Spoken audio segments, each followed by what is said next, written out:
Et place au grand débat politique de cette émission. Bonjour messieurs, merci beaucoup d'avoir accepté ce débat. François Patriat, président du groupe RDPI, ici au Sénat, c'est le groupe de la majorité présidentielle, soutien évidemment d'Emmanuel Macron. Merci beaucoup d'être avec nous. Alexis Corbière, bonjour, député La France Insoumise de Seine-Saint-Denis, porte-parole de Jean-Luc Mélenchon. Merci beaucoup d'être avec nous. Stéphane Le Rudulier, sénateur Les Républicains des Bouches-du-Rhône, bonjour, soutien de Valérie Pécresse et puis Hervé Fabre-Aubrespy. Bonjour, merci beaucoup d'être avec nous. Vous êtes porte-parole de Marine Le Pen. On va commencer par une question à chacun sur les résultats. François Patriat, il y a bien sûr la victoire hier à 58%, mais en même temps, 58%, c'est 8 points de moins qu'en 2017. Et il y a aussi une abstention très élevée, un record depuis 1969.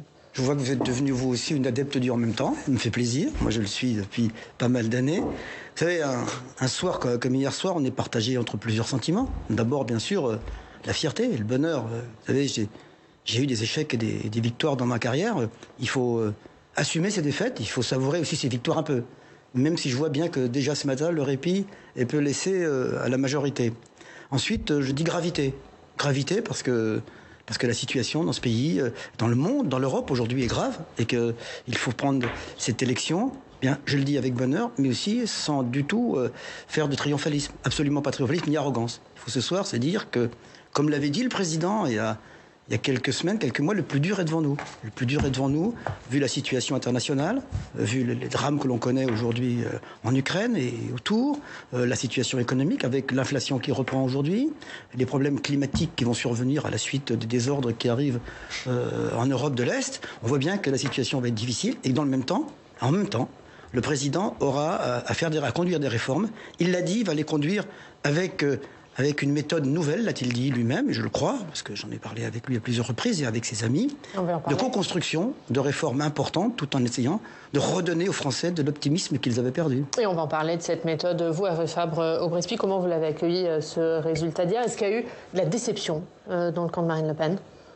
On a toujours un peu de déception quand on ne gagne pas une élection, mais vous l'avez fait observer, le score qu'a obtenu Marine Le Pen est le plus élevé qu'elle ait obtenu, et beaucoup plus qu'en 2017. Et surtout, la victoire d'Emmanuel Macron est obtenue dans des conditions très particulières. Pratiquement sans faire campagne, ou à partir du 8 mars, donc très peu avant le premier tour, intensément entre les deux tours, et ce n'est pas un vote d'adhésion, c'est un vote de rejet de l'adversaire. On n'a jamais autant, à part en 2017, jeté l'anathème sur un candidat de deuxième tour. Quand on fait la comparaison avec le débat entre Alain Poher et Georges Pompidou en 1969, ce n'était pas du tout pareil. Et pour vous, c'est le Front républicain. C'est le Front républicain qui a joué hier soir. C'est pas Marine Le Pen qui a échoué à convaincre les Français sur son programme. Elle n'a pas échoué au sens où elle a eu un score qui est considérable et dont il faudra tenir compte. Et il faut que ce score se trouve sa représentation dans les institutions. On en parlera à propos des élections législatives. Mais vous aviez l'ensemble des partis politiques, l'ensemble des médias pratiquement, qui appelaient à voter ou soutenaient Emmanuel Macron. Vous êtes exactement dans la même situation que celle qui a conduit en France à des expressions majoritaires du peuple français. Je pense au référendum de 2005, par exemple, alors même que tout le monde prédisait un oui, ou de ce qui s'est passé au Royaume-Uni avec le Brexit, ou avec l'élection de Donald Trump. Je parle bien entendu de celle de 2016 et pas celle de son échec de 2020. Et donc, il y a une cassure au sein du peuple français. Il faut que les 40%, 41,5% des Français qui ont voté pour elle soient représentés. Il faut aussi tenir compte de la cassure sociale qu'il y a. Il y a une véritable fracture. Et Marine Le Pen et tous ceux qui l'entourent auront vocation à l'exprimer au moment des élections législatives. Juste un petit mot, Hervé Fabre-Aubrespy, avant de donner la parole à Alexis Corbière. Marine Le Pen, hier, n'a pas salué la victoire d'Emmanuel Macron dans son discours, contrairement à ce que veut l'usage républicain. Est-ce qu'elle a appelé le président de la République hier soir? Ah, je l'ignore. Pourquoi elle n'a pas salué sa victoire? Je l'ignore. Elle a reconnu sa défaite. Ça veut dire qu'on reconnaît l'élection de son adversaire. On n'a pas besoin de le souligner. Ça saute aux yeux des Français. C'est le premier visage qui apparaît à 20h. Et donc, il n'y avait pas d'ambiguïté là-dessus. Alexis Corbière, Jean-Luc Mélenchon, il a pris la parole très vite, après 20h, et lui, il a beaucoup insisté sur le fait que Emmanuel Macron était mal élu, qu'il surnageait dans un océan de bulletins blancs, d'abstention, de vote nul. Est-ce que vous remettez en cause la légitimité politique de l'élection d'Emmanuel Macron hier ? Emmanuel Macron est élu président de la République, c'est un fait, c'est comme ça, les institutions sont ce qu'elles sont et il est indiscutablement élu. Ce serait absurde que de vouloir le remettre en cause. Par contre, quand on est républicain, qu'on est attaché à la souveraineté populaire, on doit observer ce qui a eu lieu. Emmanuel Macron a gagné, je le répète. Toutefois, il a obtenu 38% des électeurs inscrits sur un corps électoral de 48,7 millions de personnes. C'est-à-dire qu'il est minoritaire. Et le représentant du Rassemblement national l'a bien dit, il a été élu sur un rejet de l'adversaire. Très clairement, une personne sur deux a sans doute voté pour Emmanuel Macron parce qu'il ne voulait pas l'élection de Madame Le Pen. Madame Le Pen, c'était celle qui pouvait faire élire à nouveau Emmanuel Macron. C'est le meilleur service qui pouvait être rendu à Emmanuel Macron, c'est qu'il soit face à Madame Le Pen. Et d'ailleurs, contrairement à ce que vous disiez, beaucoup du débat ces 5 dernières années a tourné autour de vos thèmes parce que vous étiez mis en valeur, on vous a dédiabolisé, vous avez été surpris d'un seul coup d'être rediabolisé tellement tout se passait bien depuis ces 5 dernières années, et y compris M. Zemmour était un peu apparu quasiment comme un faire-valoir. Bon bref, je ne reprends pas tous ces débats, mais moi ce qui m'intéresse c'est minoritaire. 2/3 des Français n'ont pas voté pour le président de la Ve République qui va concentrer énormément de pouvoir. Est-ce démocratique ? Eh bien on a une bonne nouvelle, c'est qu'on a les élections de juin pour en rediscuter. Et nous, on va tranquillement, démocratiquement, on n'est pas les seuls, je veux dire, mais on va mettre cette affaire-là. On a observé que le premier tour, on dit qu'il y a 3 blocs, de taille peu ou prou égale. On arrive 3e, je le regrette, mais voilà, 22%, 23% Madame Le Pen, 25, 26, j'ai oublié... Presque 28. 28 Emmanuel Macron. Et puis 12 millions de gens qui s'abstiennent, c'est pas rien. Regardons-les, parce qu'en plus, c'est souvent les milieux populaires, il faut leur parler quand même, parce que c'est un problème. Donc, si on est d'accord avec la retraite à 60 ans, si on est d'accord avec l'augmentation du SMIC, si on veut le blocage des prix, si on veut des mesures écologiques, si on veut en finir avec ces institutions de la Ve République, il y a un bloc populaire qui va se constituer autour de nous. Je reviendrai peut-être, ou d'autres de mes amis vous en parler, dans les jours qui viennent. Est-ce qu'on arrive avec d'autres forces politiques, sans exclusive, à créer les conditions d'un rassemblement à vocation majoritaire et au mois de juin, porter Jean-Luc Mélenchon Premier ministre? C'est possible. Et on va en parler dans quelques instants. Stéphane Le Rudulier, vous, comment vous avez accueilli ce résultat d'hier ? Écoutez, je pense que le résultat de l'élection s'impose à tous et à nous tous. Maintenant, si on fait un peu un retour très bref d'expérience de cette campagne présidentielle qui a été totalement atrophiée par des événements extérieurs, crise sanitaire, guerre en Ukraine, et je pense que la majorité des Français n'ont pas eu les réponses à leurs préoccupations quotidiennes. Inflation, pouvoir d'achat en berne, crise énergétique avec un coût d'énergie qui explose. Enfin, tout ça pour dire qu'effectivement, il n'y a pas de problème de légitimité du candidat Macron et du président maintenant Macron. Mais tout de même, quand on a une abstention aussi forte, quand on a 2/3 des Français qui ont voté, non pas Emmanuel Macron, mais pour d'autres personnes, il faut s'interroger sur comment mener le nouveau quinquennat. Et puis, après, il y a aussi une problématique très criante. Le débat démocratique a été confisqué, je l'ai dit, sur le premier et le deuxième tour. Il y a un 3e tour qui s'appelle l'élection législative. Et je pense, et j'espère sincèrement que le débat aura lieu, parce que s'il n'a pas lieu, et je le répète, on aura une crise sociale sans précédent dès le début du mois de septembre. Ouais, François Patria. Débat démocratique confisqué, ça vous a fait réagir? Non, je ne vais pas réagir brutalement. J'entends des choses qui, d'abord, ne sont pas vraies. Le président de la République a été élu avec 42% des inscrits. Il y a beaucoup de maires et de présidents de conseils départementaux régionaux qui ont été élus avec 10% des inscrits. Personne ne remet en cause aujourd'hui un 2e tour les concernant. Il y a aussi des présidents qui ont été élus avec plus. Ensuite, je le dis, 42% des inscrits, c'est plus que Pompidou, c'est plus que Jacques Chirac en 95, c'est plus que François Hollande. Personne n'a remis en cause. On n'a pas dit qu'ils avaient été mal élus. Pas face à l'extrême droite. On n'avait pas dit qu'ils avaient été mal élus. Pas face à l'extrême droite. Ensuite, le rejet de l'adversaire. C'est vrai qu'en France, attendez, je vous écoute bien. On va essayer de ça partait bien. On va essayer que ça ne dégénère pas. Ensuite, on connaît votre habileté, François. Pour les élections, ça n'était pas les mêmes élections. Mais je sais, Alexis, je sais. Bon, alors ensuite, ça n'est pas les mêmes élections. Mais à chaque fois en France, vous savez très bien, à chaque élection présidentielle, c'est souvent un vote par défaut. En plus, parce que Giscard d'Estaing perd parce que les gens ont voté contre Giscard. Sarkozy perd parce que les gens ont voté contre Sarkozy. C'est souvent comme ça en France. Et en plus, minimiser une victoire, moi je veux bien qu'on dise que c'est une grande victoire pour Mme Le Pen, mais quand même, c'est quand même 58-42. C'est quand même 58-42. Beaucoup de présidents ont été élus 51-49, 53-47. Donc c'est quand même une victoire. Qu'il y ait une montée des populismes, qu'il y ait une montée de l'extrême droite, et je le déplore, je l'entends bien. Mais c'est de la faute des partis classiques. Aujourd'hui, les partis classiques, je l'avais dit il y a 15 jours, se sont effondrés sur eux-mêmes. C'est pas moi qui amène le Parti Socialiste à 1,8%. C'est pas moi qui amène le Républicain à moins de 5%. Ce n'est pas Emmanuel Macron qui le fait. Bien sûr que si. Après 5 ans d'Emmanuel Macron, l'extrême droite progresse, mais c'est la faute des autres. Non mais attendez, c'est génial. Maintenant, le président, lui, il avait dès 2017, dès 2016, même dès 2015, une vision pour ce pays, pour ce défi. Et aujourd'hui, ce qui s'est passé dans cette campagne, non, elle n'a pas été confisquée. Pas du tout. Le problème, c'est que les candidats, leur seul programme pendant 4 mois, chaque jour, chaque soir, c'était battre Emmanuel Macron. Emmanuel Macron était le responsable de tous les troubles de la terre. C'est pas lui qui est responsable de l'inflation. C'est pas lui qui est responsable de la hausse du prix des pétroles, ni du gaz, c'est pas lui. Non, il est responsable de rien d'ailleurs. C'est incroyable. Dites-le, si vous dites qu'Emmanuel Macron est responsable de l'inflation alors que nous sommes à 4% d'inflation et que tous nos voisins sont à 7% d'inflation, c'est parce qu'il a fait aujourd'hui le blocage des prix qu'il l'a fait, et c'est très bien. Voilà. Oui, on attend toujours. On va laisser répondre Stéphane Rudulier, puis Alexis Corbière et Hervé Fabre. Deux aspects. Quand j'entends M. Patria dire effectivement que c'est à cause des partis traditionnels que les extrêmes sont en train de monter. Moi, depuis 5 ans, Emmanuel Macron rêvait de second tour entre Marine Le Pen et lui-même. Ça a été orchestré.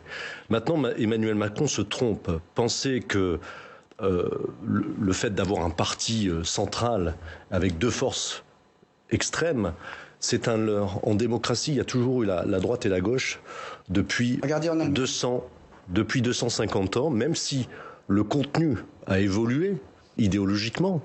On a eu au départ une gauche qui était républicaine au XVIIIe siècle, avec face à une droite plutôt monarchique, plutôt bonapartiste. Et puis ce débat entre la gauche et la droite a évolué. On a eu le débat sur l'école publique, la laïcité, dans la charnière du 19e et du 20e, et puis après sur le libéralisme et l'intervention de l'État dans l'économie. Donc dire qu'il n'y a plus de clivage gauche-droite, ce qu'Emmanuel Macron a orchestré, est un leurre. Derrière cela, le macronisme s'éteindra avec, malheureusement, le 2e mandat d'Emmanuel Macron. Puisqu'il n'y a pas de socle idéologique. Et il n'y a pas de socle idéologique chez vous. D'ailleurs, vous le réclamez souvent, on dit « moi je suis socialiste ». Vous ne dites pas « je suis macroniste », je suis socialiste. Il dit « je suis de gauche ». Oui. Et donc le macronisme, c'est la gauche et la droite. Donc il n'y a pas de socle. Écoutez, que fait le général de Gaulle à la libération? Le gaullisme. Il met des gens de droite et des gens de gauche au gouvernement, mais même des communistes. On n'est pas... Attendez, et même des communistes. Alors, bravo. On n'est pas... Non, mais attendez. Bravo. Là, vous parlez de très longtemps. Ouais, voilà. Et le général de Gaulle est parti pendant longtemps après. Et en plus, on était quand même à la sortie d'une Seconde Guerre mondiale. Aujourd'hui, on n'est pas dans ce climat-là. Ça, c'est le premier. Pardon ? On est aujourd'hui dans une guerre mondiale aujourd'hui. On l'est. Laquelle ? On l'est, une guerre économique mondiale. Attendez, on l'est quand même. Attendez. Il y a la guerre mondiale. Ça n'a rien à voir. La droite et la gauche. Pardon ? Il n'est pas là, le débat. Il n'est pas entre la droite et la gauche. Il est entre ceux qui croient encore à la France et à sa capacité de faire face aux différents problèmes. C'est ce qu'il a dit hier soir. Oui, mais ce n'est pas ce qu'il a fait comme politique. Ce n'est pas l'Europe qui va nous apporter le salut. On peut un peu changer de débat et de faire tout contre Macron. Non, mais si c'est votre seul programme. François Patria, hier Emmanuel Macron. C'est celui des Français. Les mêmes. Oui, mais ce sont les mêmes. Regardez les enquêtes qui ne souhaitaient pas sa réélection à une très large majorité. Et dans les dernières enquêtes, hier, le représentant d'Ipsos me le confirmait. Mais la majorité, elle s'exprime. Il faut une analyse. Mais les oui. Français, ils ont considéré quand vous interrogez, une personne qui était capable de tenir le cap et de mener le pays vers le redressement, c'était lui. Voilà ce que les Français ont considéré hier soir. Je parle des Français dans leur ensemble. Quand ils sont interrogés, ils ne souhaitaient pas la réélection d'Emmanuel Macron. Mais ils ont voté pour lui. Raison. Et une partie a voté pour lui, celle qui est venue voter, et dans les conditions. Et d'ailleurs, plus de 66% souhaitent une cohabitation. Exactement. C'est quand même... on va revenir là-dessus, juste, mais Emmanuel Macron lui-même, François Patria, dès les premiers mots de son discours, il a dit « Je sais que nombre de compatriotes ont voté pour moi, non par adhésion à mes idées, mais pour faire barrage à Marine Le Pen ». Quelle réponse vous allez leur apporter? Je suis bien d'accord avec vous. Il y a des gens qui ne sont pas allés voter, des gens qui ont voté contre, et il y a des gens qui ont voté pour lui et qui ne partagent pas les idées ou le programme d'Emmanuel Macron. Je les en remercie parce qu'ils ont ils nous proposent aujourd'hui un vrai soulagement parce qu'ils nous ont évité le pire. Ils nous ont évité le pire, je le pense.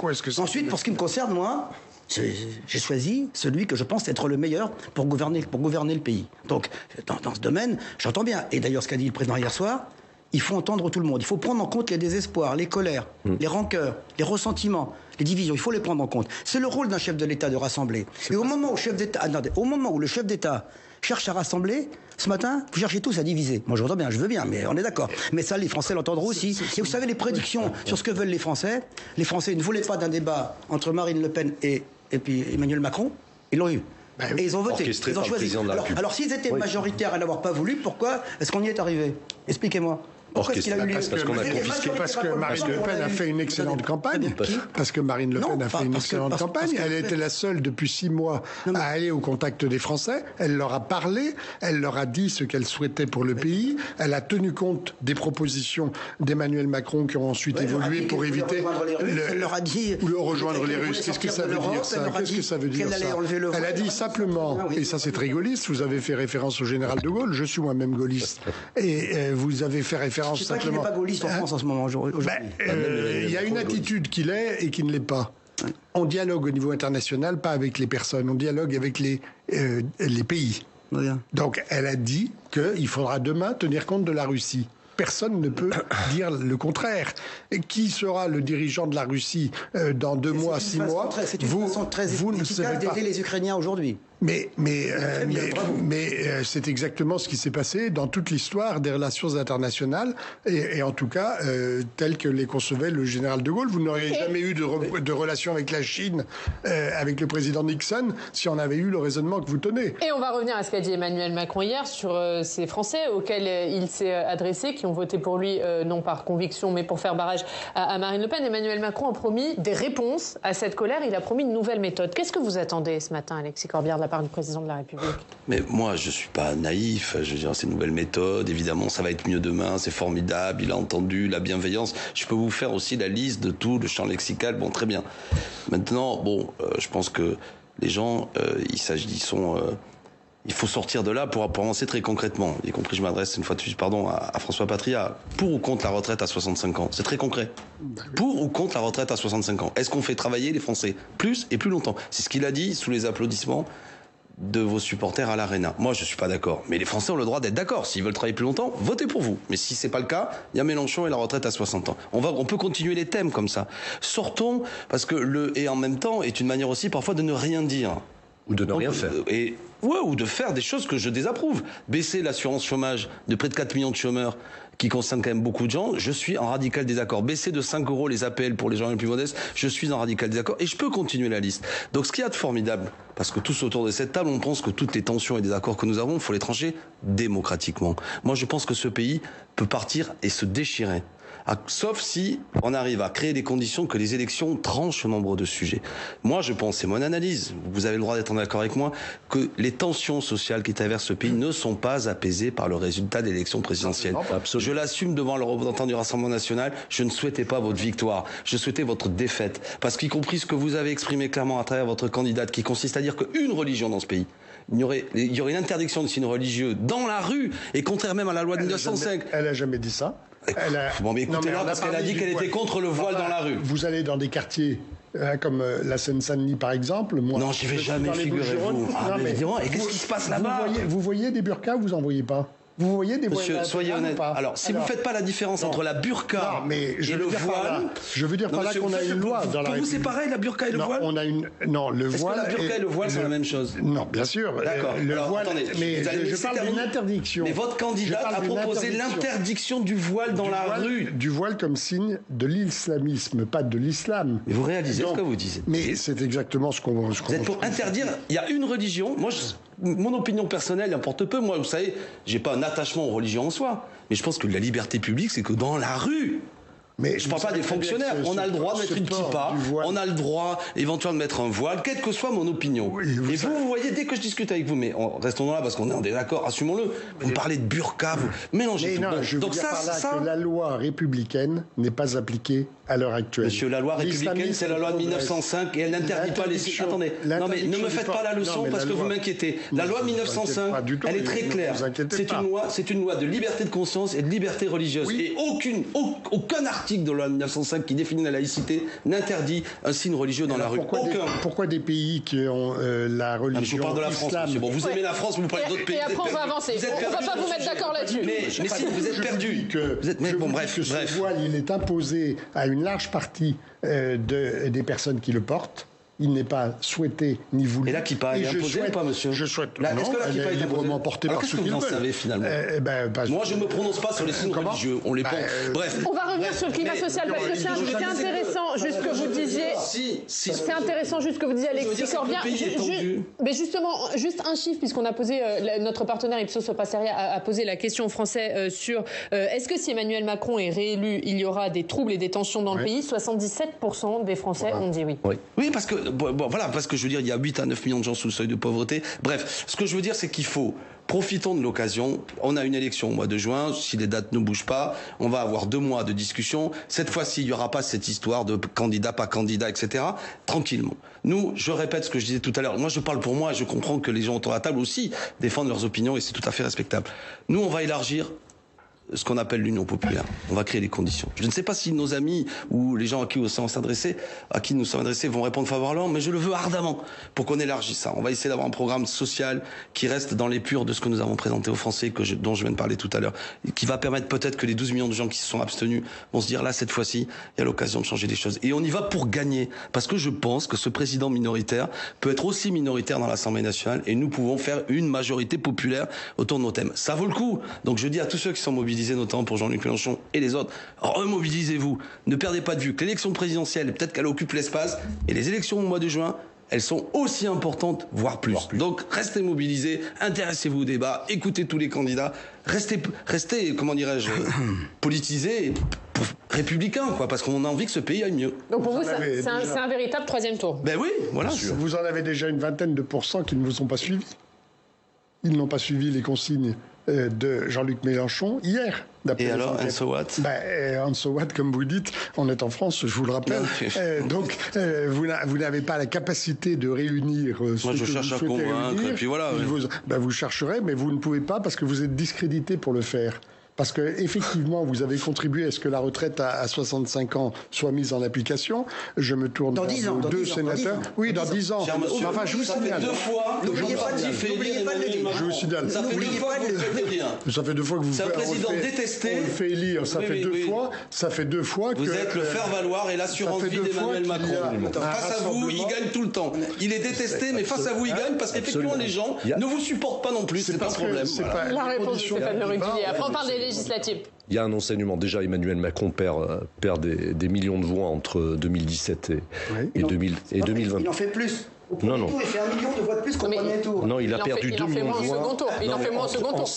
En 5 ans, il faut comparer le second tour. Si on commence à mélanger le premier et le second tour, on s'en sort plus. En 5 ans, il perd. Le nombre d'électeurs a augmenté. Voilà, il perd 2 millions de voix, alors que Mme Le Pen en gagne 3. Donc c'est quand même assez alarmant. Mais le message qui a été porté aussi par les électeurs hier, en tout cas c'est comme ça que je l'analyse, c'est que Marine Le Pen n'a pas la capacité à gouverner. Je pense que c'est un enseignement. Ça fait 3 fois qu'elle se présente à l'élection présidentielle et 3 fois qu'elle perd. Donc ça, c'est un signal très fort. Maintenant, là où je rejoins Alexis Corbière, c'est qu'on a des législatives qui sont là pour poser le débat démocratique, pour vraiment avoir un projet de société. Et c'est pour ça que j'appelle l'ensemble des électeurs de droite à revenir vers les partis traditionnels, à revenir vers les républicains pour qu'on puisse porter un projet de société, qu'on puisse débattre avec les forces de gauche, avec l'extrême gauche, avec l'extrême droite sur ce projet-là. Parce que ce débat-là, encore une fois, il n'a pas eu lieu dans le cadre de l'élection présidentielle. Quand Emmanuel Macron rentre en campagne, c'est 15 jours de campagne. Il fait 2 discours. Jamais on l'a questionné sur son bilan. Oui. Le bilan du quinquennat d'Emmanuel Macron, l'inventaire de ce quinquennat n'a pas été fait. Alors, on a eu un problème d'incarnation, mais nous on a fait notre autocritique. On va faire notre autocritique. Pendant 4 mois. On a eu un problème d'incarnation pour la fonction présidentielle par rapport à Valérie Pécresse. On a aussi un problème de ligne politique. Pour vous, c'était un problème de candidate. C'était pas un problème de ligne politique, c'était pas un problème de faiblesse des Républicains. Je continue. Je vais y venir. On a aussi un problème de ligne politique qu'il faudra trancher. Il faut qu'on révise notre socle idéologique avec des idées beaucoup plus innovantes. Et puis, derrière, il y a la question du leadership. Effectivement, est-ce que notre parti est là, et dans son ADN, est là pour faire des primaires, pour faire des congrès, pour avoir une sélection, ou est-ce que le leadership doit être beaucoup plus naturel, c'est-à-dire que la personne qui prend le parti est le candidat naturel, laissez-moi finir, est le candidat naturel pour l'élection présidentielle. Toutes ces questions-là, on va se les poser après les législatives. Mais pour l'heure... Mais avant, qu'est-ce que vous faites? Les législatives, elles doivent se faire sur quelle ligne pour vous, Stéphane? Est-ce que les Républicains doivent marquer leur différence et présenter des candidats sous l'étiquette des Républicains? Ou est-ce qu'il faut des accords avec Emmanuel Macron, voire avec Marine Le Pen? On était la troisième voie, la troisième force. Et le score de Valérie Pécresse n'est pas l'image et le score des Républicains dans le paysage national, que ça soit au niveau de l'ensemble des élections, locales ou nationales. Donc on représente une troisième force, une troisième voie. On a une ligne politique qu'il va falloir trancher dès les législatives, mais derrière, il y a un sujet sur la reconstruction et la recomposition de la droite, et les Républicains ont toute leur part. Mais il faut un groupe LR à l'Assemblée nationale pour vous. François Patria, juste, il y a un chiffre aussi, pareil, Ipsos Soprasteres, 56% des Français souhaitent qu'Emmanuel Macron perde les législatives. Ça vous alarme, ça? Oui, il y avait un chiffre il y a 15 jours qui disait que Mme Le Pen allait faire 49%. Et puis il y a un chiffre il y a 4 mois qui disait que Mme Pécresse allait battre Emmanuel Macron. Alors, et puis il y a des sondages d'intention de vote. Il y a un chiffre il y a un an qui disait que 63% des Français ne voulaient pas se faire vacciner. Alors moi je veux bien que vous aimiez retrouver de la dramaturgie. Vous avez besoin de dramaturgie parce qu'autrement ça ne marche pas le débat. Bon, alors j'entends bien, il faut dramatiser, il faut dire les Français vont dire qu'il y aura des problèmes sociaux. J'ai tellement entendu dire tous les ans, depuis que je fais la vie politique, et il y a très longtemps, malheureusement, eh bien, que l'été serait chaud, que le printemps serait chaud, que l'automne serait chaud. C'est un fait qu'une majorité de Français n'a pas voté Macron. Ça, c'est pas seulement le sondage, c'est un fait, des urnes. Non. Les urnes, non, je ne veux pas. Il y a 48 millions d'électeurs et vous faites 18 millions de voix. Alexis, écoute-moi, je ne veux pas entendre dire président minoritaire. Le président a été élu, c'est une interprétation des résultats que tu fais. Le président a été élu hier avec plus 58% des voix. Il n'est pas minoritaire. Il n'est pas minoritaire dans ce pays. Je vous ai dit, on est démocratie. Il pourrait y avoir que 50 ou 60% des élections. Aux États-Unis, il y a 50% d'électeurs. François Patria, si vous me permettez cette familiarité, parce qu'on se parle honnêtement, au-delà de nos désaccords. Écoutez-moi, François, au-delà de nos désaccords, j'entends bien, Emmanuel Macron va exercer la fonction présidentielle. Maintenant, je dis, et je sais qu'au fond de vous, pardon, j'aime pas cet argument, mais vous le savez, ce pays qui est dans un état de grande tension n'est pas apaisé par l'élection. Écoutez-moi, quand il y a 48,7 millions d'électeurs et qu'au terme de cette élection, face à Madame Le Pen et que toute une série de gens qui me sont proches, et j'en dirai pas plus, mais ont même voté pour Monsieur Macron en étant radical désaccord avec lui, qu'à l'arrivée, tout ça fait au mieux 18 et quelques millions de voix. Comme le disait notre ce que tu veux dire, Alexis, animatrice, c'est que le président est illégitime. Je ne dis pas le mot. Attendez. Je vais vous répondre franchement. On va laisser répondre Alexis Corbière. Après, je vous donne la parole. Ça Patria. Je vous la redonne. Je vous la redonne. Non, mais pour qu'on se comprenne, dire que ce serait un président illégitime reviendrait à dire que j'appelle à manifester actuellement devant l'Élysée pour l'interdire. Non, c'est pas ça que je dis. Il est élu démocratiquement, c'est lui le président, je conteste pas. Mais je dis, quand on a l'esprit républicain, et vous l'avez comme moi, que la souveraineté populaire ne se retrouve pas majoritairement, me semble-t-il, sur ce président. Et d'ailleurs, même cette 5e République qui concentre autant de pouvoir sur un homme qui ne représente qu'un tiers des électeurs, ça n'est pas sain. C'est ça que je dis. Et je l'avais dit à François Bayrou en 2017, qui était heureux de cette victoire. J'ai dit, et regardez le pays. Si vous plastronnez, je l'ai entendu, encore hier soir de la part de Madame Borne qui dit, les Français adhèrent à notre projet. Non, 1000 fois non. Comprenez-le. Et si vous êtes obstiné là-dessus, pas vous, parce que vous avez une habileté, mais il y a une brutalité parfois dans le macronisme qui consiste à croire que les gens lui donnent mandat pour faire la retraite à 65 ans. Ce pays ira dans le mur, il va se casser, il va se déchirer. Les gens vont dire que les élections ne servent à rien. Il y aura même la tentation autoritaire qui l'emportera à la fin. Et l'extrême droite progressera parce que vous êtes le carburant de l'extrême droite. C'est vous qui les faites monter. Alors, j'entends pas bien tout ce discours qui... Bon... J'entends Alexis, je respecte ce que tu dis, j'ai pas de problème là-dessus, je respecte. Mais j'essaie de dire une chose. Les Français, est-ce que vous pensez aujourd'hui qu'ils seraient capables de donner une majorité à un président qui a été un rempart contre l'extrême droite, qui a fait en sorte de rassembler le maximum? Non mais n'insultez pas les 41,5%. Mais je ne les insulte pas. Mais qu'est-ce que ça veut dire, ça? Qu'est-ce que ça veut dire? Non, mais c'est un qualificatif qui a été employé pendant tous les 15 jours. C'est ça qui permet... Je dis simplement que je pense que cette victoire d'aujourd'hui, je la prends certes avec bonheur, mais je prends aussi comme un soulagement. Je la prends comme un soulagement parce que nous avons évité l'extrême droite et le populisme. Je vous le dis. Deuxième chose, parlons de l'avenir. Est-ce que vous pensez demain que les Français pourraient faire confiance à des partis de droite comme de gauche qui sont explosés, divisés? La droite est divisée dans ses propres courants en 2 ou 3 courants. L'extrême droite est divisée. Il y a M. Zemmour, il y a Mme Le Pen. La gauche est ultra divisée. Est-ce que vous pensez demain, franchement, que pour conduire les réformes de ce pays, on a besoin d'un rabibochage de 53 jours de campagne pour gouverner le pays demain? Est-ce que vous pensez demain qu'il y aurait pas une incohérence? Une incohérence intermédiaire. Combien faisiez-vous aux élections intermédiaires? Ce que je souhaite. Aux élections régionales, aux élections départementales. Vous savez, j'ai subi aux élections intermédiaires des sarcasmes, des ricanements. Vous avez vu, La République En Marche, elle fait 11%. J'ai tout entendu. Oui. Je l'ai accepté comme tel. Et je n'ai pas à ce moment-là, je fais du misérabilisme. Juste François Patria, qu'on comprenne bien. Et cette fois-ci, je ne m'adresse pas à vous, membres de l'opposition, comme vous vous êtes adressés à nous lors des municipales où on nous a raillés de partout. Aujourd'hui, moi, je ne raille personne, je respecte tout le monde. Et le président respecte tout le monde. Et ce qu'il entend, c'est pas continuer à diviser les gens ou à chercher une inhibition à travers l'élection maire, c'est l'élection dans ce pays. Le général de Gaulle l'avait voulu, c'est l'élection présidentielle. Oui. Il n'y a pas de troisième tour. Il n'y a pas de troisième tour à la poursuite. Vous vous souvenez de ce que disait le général de Gaulle des Français? Vous vous souvenez? Bon, très bien. Alors bon, écoutez bien. Je ne pourrais pas vous le rappeler ce matin. Mais donc, je crois qu'il y a un problème. Il y a un problème de gravité, de cohérence et d'efficacité. Et moi, je suis convaincu que le chef de l'État aura la majorité aux législatives. Voilà. Bon, mais juste, c'est-à-dire que vous n'êtes pas prêt ce matin à tendre la main, alors que le Rassemblement national a fait un score historique. Vous n'êtes pas prêt à tendre la main à la droite, à tendre la main à la gauche. Pour vous, la majorité, ça doit être une majorité seulement macroniste? Mais non, mais pas du tout. On n'a jamais dit ça. Mais d'abord, on n'est pas aujourd'hui une majorité macroniste aujourd'hui.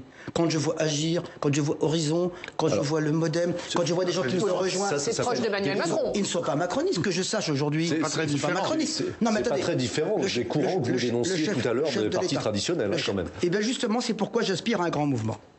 Et dans lequel viendra le centrisme mais vous pouvez toujours rêver. Citez-moi un philosophe centriste. Vous m'avez déjà dit ça il y a 15 jours. Ben oui, ça n'existe pas. Moi je dis, vous pouvez toujours rêver du vieux bon combat gauche-droite qui arrive à des alternances stériles.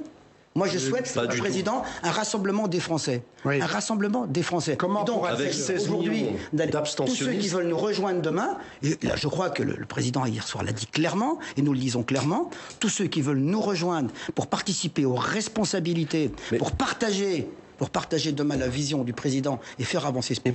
Mais c'est quoi le socle idéologique? C'est quoi le macronisme? Qu'est-ce que le macronisme? Si je vous demandais c'est quoi le gaullisme, vous diriez la même chose. Je peux vous dire, le macronisme... Oh là, Macron n'est pas de Gaulle quand même. Non mais j'ai pas dit ça. Il faut reposer les... La définition aujourd'hui, demandez à un Français ce qu'il pense que c'est que le gaullisme, c'était quoi? C'est aujourd'hui, c'est la croissance, le travail, la redistribution, la protection, la souveraineté. Oui, voilà. C'est exactement ce qui a été défendu d'ailleurs par Marine Le Pen. Avec succès, moi-même gaulliste depuis ma plus grande enfance. Emmanuel Macron présente aussi un danger. Bon. Pendant les 5 ans qui ont précédé, il a souvent l'élection est terminée. On va juste laisser finir Hervé Fabre-Aubrespy, je vous donne la parole après. Je parle des 5 ans à venir. Je parle des 5 ans à venir. Il est élu, c'est tout. Oui, il est élu, mais il n'est pas soumis à réélection.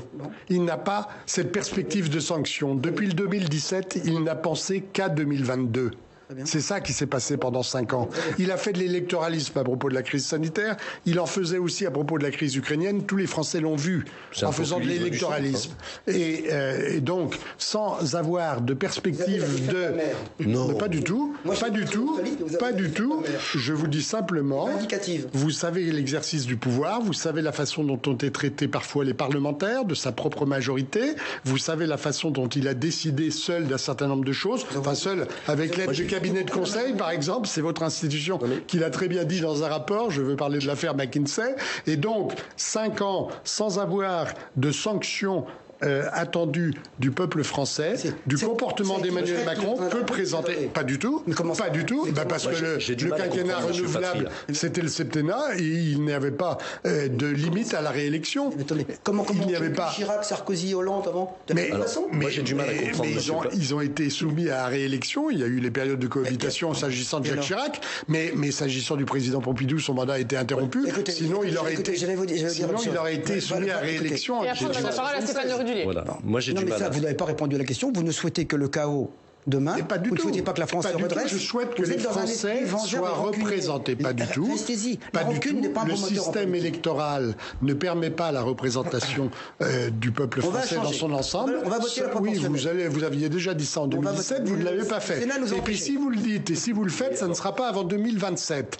Donc ne trompez pas les Français avec cette affaire. Moi, je dis aux Français, si vous voulez être représentés, puisque vous avez été un grand nombre à ne pas voter pour Emmanuel Macron, que vous ayez été abstentionniste. Mais pensez à tous ceux qui ont voté pour Emmanuel Macron. Et après, on donne la parole à Stéphane Le Rudulier. Il faut qu'il y ait une représentation à l'Assemblée nationale. À comprendre, M. Patria.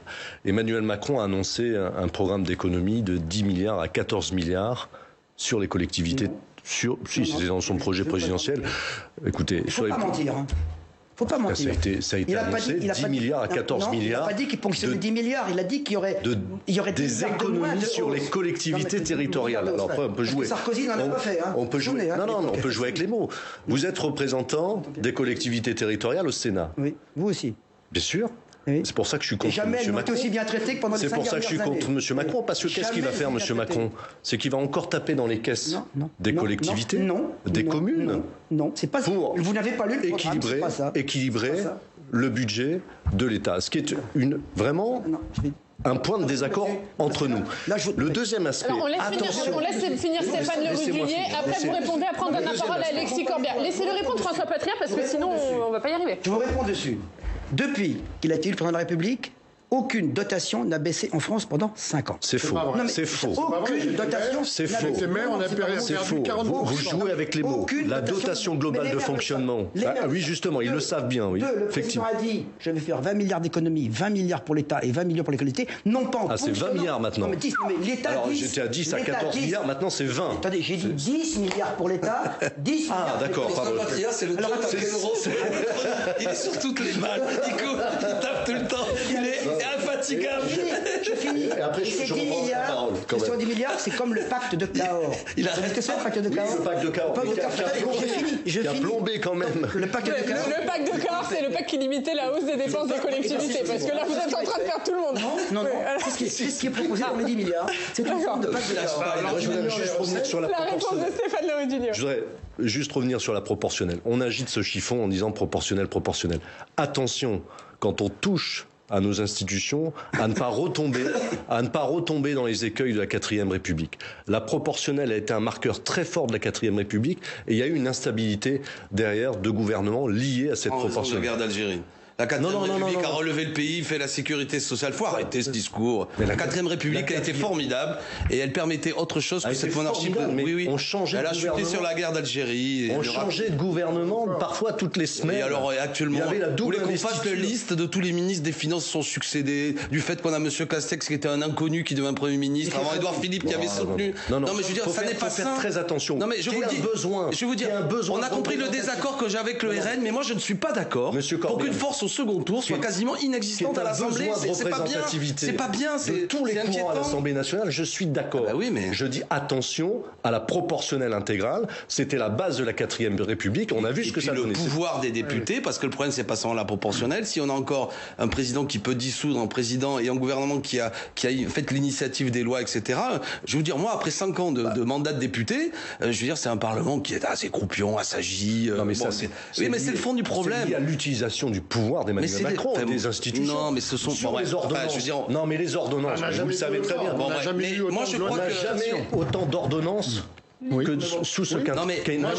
Il y en a même qui ont été prises entre les deux tours de l'élection présidentielle, contrairement à toutes les traditions. Sur le score diplomatique. Non.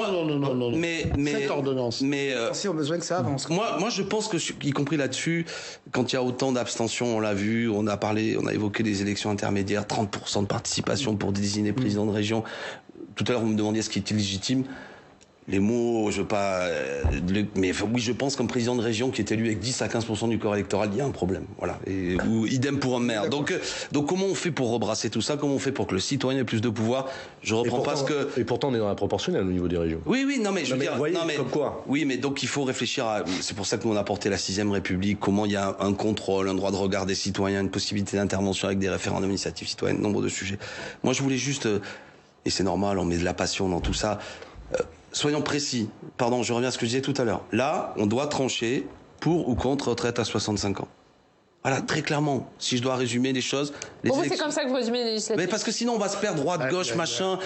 François Patria, avec l'habileté, l'intelligence qui est la sienne, et je le dis vraiment, va nous dire, non mais il faut rassembler, il faut travailler. On sait plus de quoi on parle. Moi, je dis pour ou contre la retraite à 65 ans. Vous allez en faire un référendum pour ou contre la réforme des retraites. En positif. Attendez, moi je suis pas seulement contre. Je dis retraite à 60 ans. Est-ce qu'on augmente le SMIC? Est-ce que vraiment aujourd'hui on revient sur ce que je disais tout à l'heure, la baisse de l'assurance chômage qui a affecté beaucoup de gens? Est-ce qu'on revient sur le RSA ne doit pas être conditionné à 20 à 22 heures de boulot, etc. Est-ce qu'on défend nos services publics? Est-ce qu'on crée des postes d'enseignants, etc. Je veux dire, il faut qu'on parle clairement. Ce qui se conçoit bien s'énonce clairement. L'habileté de certains, ou peut-être la guerre en Ukraine, tout ce que vous voulez, font que bien souvent des sujets ont été pris de manière un peu confuse. Si on a cette qualité de débat démocratique dans le mois de mai, dans le mois de juin, qui mobilise des gens, qui leur montre qu'il y a un enjeu dans ces élections, souvent jusqu'à présent, et je voudrais terminer là-dessus, en raison du quinquennat et de la proximité des élections législatives, c'était un peu la continuité, un président est élu, on va donner sa chance au produit, comme dirait un commerçant. Là, je pense que ça n'est pas le cas, y compris... Prenez-le positivement, cher François Patria, je pense qu'Emmanuel Macron n'est plus dans la même situation que 2017. Les gens ne savaient plus si c'était du poil ou des plumes, ils ne savaient pas si c'était droite ou de gauche. Désormais, ils savent ce qu'est le macronisme. Et je pense que vous allez... Ils l'ont réélu. Un mot de conclusion, chacun. Stéphane Le Rudulier. Ça va bien se passer, vous pensez? On se retrouve au mois de juin. Sur les élections... François Patria, ça va être avec vous. À vous de conclure. Juste un mot, Stéphane Le Rudulier. Sur les élections législatives, là où je rejoins Alexis Corbière, c'est qu'il faut véritablement poser le débat démocratique. Mais je pense aussi... Les Français ont besoin de proximité, de disponibilité. On a, au niveau des Républicains, la chance d'avoir un ancrage local très, très fort, ce qui n'est pas le cas de la République En Marche. Et je pense que c'est bien d'avoir des députés qui ont les pieds sur terre, qui ne sont pas hors sol, puisqu'on l'a reproché très souvent à la majorité présidentielle depuis 5 ans. Et ce besoin d'écoute, de proximité pour répondre justement aux préoccupations quotidiennes, ça sera vraiment le fil conducteur, je pense, des législatives, en tout cas chez les Républicains. Un mot là-dessus pour conclure, Hervé Fabreau. Juste parce que Éric Zemmour vous a tendu la main hier soir, on a l'impression que vous la rejetez un peu cette main. Pas du tout, pas du tout. Il parle d'union des droites et demandez à Stéphane Le Rudulier ce qu'il pense de l'union des droites. Et puis c'est pas le sujet. Le sujet, c'est de savoir si à l'Assemblée nationale nous avons ou non une représentation du peuple français. Hier, un espoir s'est levé pour au moins 41,5% des Français qui, malgré l'anathème, malgré les qualificatifs d'extrême droite, a voté pour Marine Le Pen. Il faut que cette partie du peuple français soit représentée à l'Assemblée nationale. Il y aura des candidats. Ils ne seront pas tous du Rassemblement national. Je ne suis pas au Rassemblement national. Il y a un certain nombre de mouvements qui sont autour de Marine Le Pen. Ils se présenteront ensemble. Mais il faut venir quand on est élu, parce que Madame Le Pen, je l'ai vue à l'Assemblée pendant tout le débat sur la retraite, jamais présente, jamais une seule intervention. J'ai siégé au Parlement européen, je sais aussi ce que pas eu encore cet honneur, ceux de votre mais à l'Assemblée c'était pas terrible. Et ne faisaient pas. Et quand oui, mais quand il y a des gros sujets comme la réforme des retraites, il faut y être. Quand les Français regardent les questions d'actualité, ils voient du monde, parce que là il y a la télévision. Mais s'ils regardent le débat sur des projets de loi en général, je parle de la nuit, il n'y a pas grand monde. Donc il faut redonner du sens. Et l'élection législative. Critiquez pas Public Sénat. Quand même. Non, il y a aussi la télévision, bien entendu. C'est d'ailleurs regardé. Je vous en félicite. Mais ce que je veux dire, c'est qu'il faut une représentation à l'Assemblée nationale qui, malgré le mode de scrutin unique, permette à des Français, un dernier mot, Marine Le Pen, d'être François Patria et juste Stéphane Le Rudulier, vous avez été clair sur l'union des droites. Pour vous, c'est non. Absolument. D'abord, j'entends parler de parlementaire hors sol. Je suis sénateur, il ne me semble pas que je sois hors sol. Je suis élu depuis 40 ans, j'ai été élu le premier tour tout le temps. Donc, il y a les députés. Je salue le travail qu'ont mené les députés En Marche. Ils ont fait un travail de présence, parce que le mandat unique maintenant fait qu'ils sont très présents, qu'ils ont travaillé, que le nombre de lois votées, qui sont des lois de proximité à hauteur d'homme, ont été nombreuses. Je ne partage pas votre analyse. Mais c'est faux sur la présence. Il y a des rapports. Non, mais ce qui compte maintenant, c'est qu'effectivement, on engage le débat pour les législatives. Tout petit peu de répit, on va y aller. Ce que je souhaite, je le dis, c'est qu'il y ait une cohérence et que le président ait les moyens de mener sa politique. Et pour ce faire, il ne s'agit pas de jeter des anathèmes, parce que je ne vois pas aujourd'hui dans le système actuel, puisque vous avez autant de voix, ce qui vous empêche d'avoir des députés. Qu'est-ce qui vous en empêche? Rien. Rien n'empêche. Rien vous empêche. Parce que vous voudriez un autre système pour être élu, j'entends bien. Mais aujourd'hui, vous avez fait beaucoup de voix, vous le faites. Donc, ce que je pense, c'est qu'il faut demain qu'il y ait une cohérence. Le président a dit le rassemblement le plus large, le dépassement, l'élargissement, que tous les gens qui aujourd'hui disent voilà, la France va être face à des défis importants, il va falloir avancer, retrouver de la souveraineté, ce qu'a déjà commencé à faire le président, il va falloir faire demain. Et pour cela, je pense qu'il lui faudra une majorité à l'Assemblée nationale et qu'il l'obtiendra. Voilà. Et merci messieurs, merci pour ce débat. Et on aura évidemment l'occasion de redébattre des législatives, puisque la campagne a été lancée dès hier soir. Merci beaucoup d'avoir été avec nous.